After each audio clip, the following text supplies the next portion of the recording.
Hello everyone. This particular video for Where the Crawdads Sing by Delia Owens is 2 years in the making.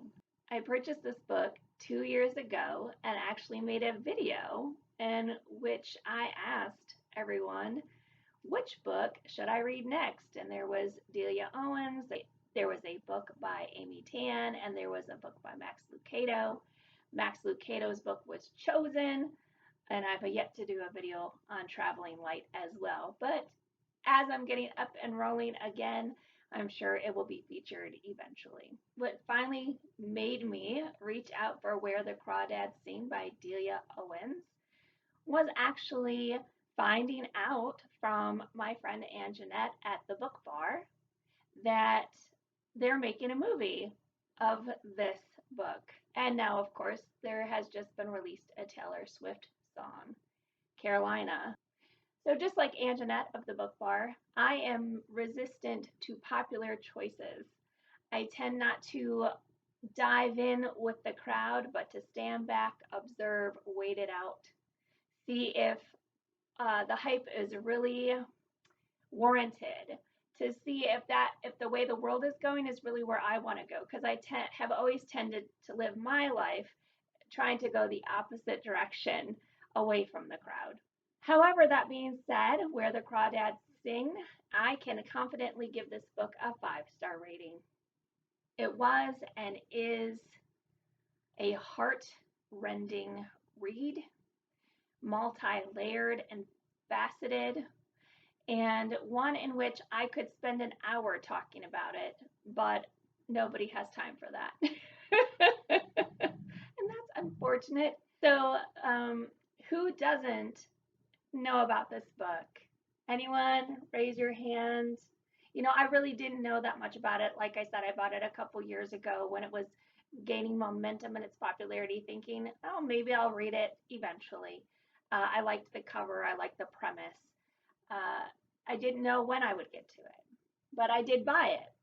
It seemed like it would resonate with me, and it has. It did resonate with my spirit a great deal. If you are not one of the 2 million people that have purchased a copy of this book, then I'm going to read the inside flap for you. How long can you protect your heart? For years, rumors of the Marsh Girl have haunted Barkley Cove, a quiet town on the North Carolina coast. So in late 1969, when handsome Chase Andrews is found dead, the locals immediately suspect Kaya Clark, the so-called Marsh Girl. But Kaya is not what they say. Sensitive and intelligent, she has survived for years alone in the marsh that she calls home, finding friends in the gulls and lessons in the sand. Then the time comes when she yearns to be touched and loved. When two young men from town become intrigued by her wild beauty, Kaya opens herself to a new life until the unthinkable happens. This book is at once an exquisite ode to the natural world, a heartbreaking coming-of-age story, and a surprising tale of possible murder. Owens reminds us that we are forever shaped by the children we once were, and that we are all subject to the beautiful and violent secrets that nature keeps. So the beautiful and violent secrets that nature keeps reminds me of Nobody Gets Out Alive, which I just recently finished reading last week. Where the Crawdads Sing, though, is not all about death and decay. It's about the beauty found in nature, the mystery, the finest of details. It might be a marsh, but it's a marsh that Kaya loves. It's a marsh that she knows intimately. It is her everything. So I don't think my video is going to have spoilers. I'll save that for Anjanette at the book bar and her review, which I will put in the description below. I marked a gazillion pages to reference later, to reread for the poetic quality that it holds. Kaya has my heart. as well as Jumpin'. Jumpin' is an old man that owns a shack within the marsh where people can purchase gas for their boats. And he is elderly and wonderful and steps in to be like a pa for Kaya. And their relationship is beautiful. It's filled with dignity, respect, and all things good. And the way in which Jumpin' and his wife Mabel step into a parental type role, albeit still at a distance because Kaya doesn't know how to be close. Everything about their relationship makes you yearn for something similar within your own life if you don't have it, or even if you do. It just reaches into that part of you where it's like, oh, this is love, this is goodness of other people, this is help and a lifting up, and it touches and stirs your soul.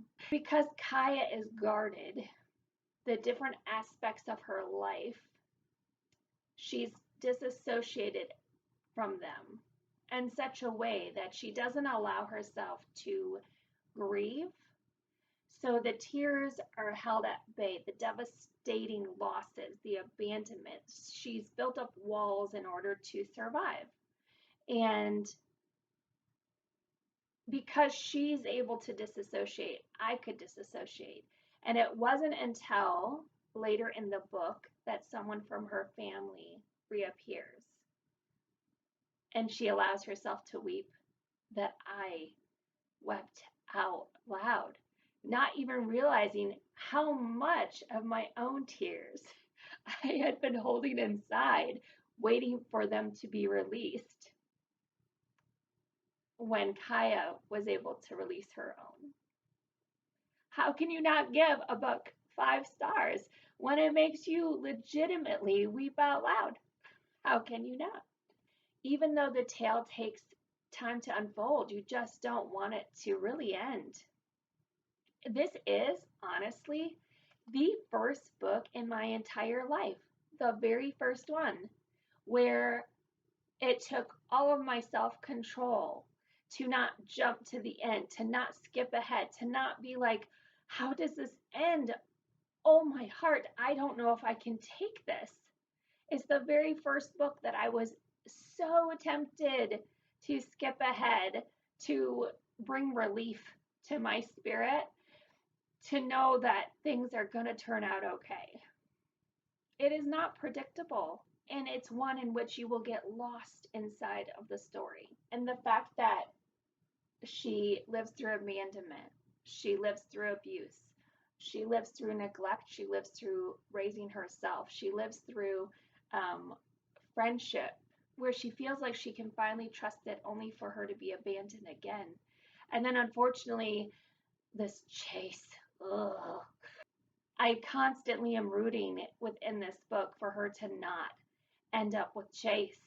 And I'm so happy that they are not intimately together, that there is that boundary set and that it lasts for over a year. And I'm rooting for it to never go beyond that surface level love where she has a boundary. She's like, full stop. And I'm so hoping she doesn't give herself away to a person that is so unworthy of her, so unworthy of her. And she even knows that he's not genuine. He is not his full self, that it's all a facade, and that he's only at his realest self when he's playing tunes on his harmonica, that he's only his truest self when he gets lost in the music.